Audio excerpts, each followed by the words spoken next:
안녕하세요, 피커TV입니다.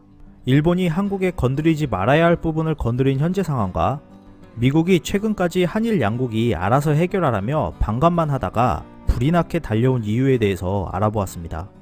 23일 러시아 군용기가 두 차례에 걸쳐 독도 인근 대한민국 영공을 침범하였습니다. 이에 한국이 강력한 항의를 하자 러시아는 영공 침해 의도는 없었다면서 기기 오작동으로 진입한 것에 대해 깊은 유감을 표한다고 하였는데요. 이러한 상황과 관련해 황당한 몇 가지 일들이 벌어졌습니다. 첫 번째로 러시아가 한국 독도 영공을 침범하자 건들지 말아야 할 독도를 일본 고노다로 외무상이 독도는 일본 영유권이라고 주장한 것인데요. 러시아의 영공 침범은 일본이 대응할 일이라는 망언을 하면서 한국과 러시아에 항의를 한 것입니다. 일본 언론에서도 일본 정부의 이상한 발언에 주목하였는데요. 이날 오후 일본 산케이 신문은 트위터를 통해 이 소식을 공식 보도했었습니다.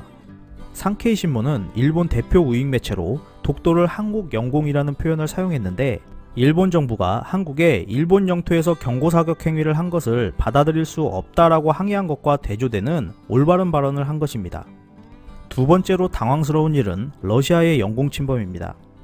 러시아는 한국의 항의에 기기 오작동이라는 표현을 사용하여 상황을 마무리 지으려 하지만 중국과 함께 훈련을 하면서 실수가 아닌 계획적인 움직임이었다는 분석이 이어지고 있기 때문입니다. 일각에서는 중국과 러시아가 한국과 일본 사이의 균열을 틈타 한미일 삼각동맹에 있어서 어떠한 반응이 나올지 확인하려는 의도라고 하는데요. 중국과 러시아가 독도를 건들면 이 부분에 민감한 한국과 일본 그리고 미국의 반응이 나올 것을 기대하고 미국 볼턴 보좌관 방한 시점을 노려 일부러 급하게 이러한 행동을 했다는 분석이 이어지고 있는 것입니다. 세 번째로 미국이 갑자기 움직인 이유입니다. 한일 간의 무역 분쟁이 이어지고 있는 가운데 미국은 한참 방관만 하고 있다가 한국과 일본이 동의를 하면 미국이 간섭을 하겠다고 한 적이 있었습니다. 하지만 최근 미국은 황급하게 한일 간의 간섭을 시도하고 있는데요. 그 이유를 한일 군사 정보 보호 협정 지소미아에 두고 있습니다. 미국은 이것만은 그대로 둬야 한다며 한국이 내민 데일카드에 대해 급하게 제동을 걸면서 이것은 절대 못 건드리게 한다는 뜻을 표명한 것입니다.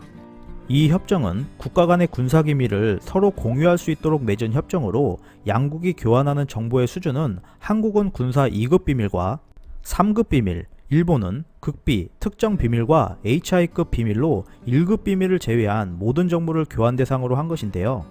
이 협정이 발효되면서 한일 양국이 북한의 핵 또는 미사일 동향을 공유하는 것으로 서로 간의 옵저버 역할을 하는 것과 같은 협정인 것입니다. 이 협정은 유효기간이 1년으로 만료 90일 전까지 종료 통보를 하지 않으면 자동 연장되는 것인데요.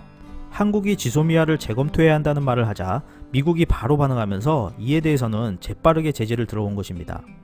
이러한 이유로 볼턴 장관이 23일 한국을 방문하기로 되어 있었던 것이었고, 이러한 시점에 러시아와 중국이 한미일 간의 반응을 보려고 한국 독도 영공을 침범했다는 것입니다. 현재 지소미아 재검토에 대해 여러 의견들이 나오고 있는 상황이고, 한일 간의 무역 분쟁에서 동북아 지역 군사보안까지 확대되어 가는 모습인데요.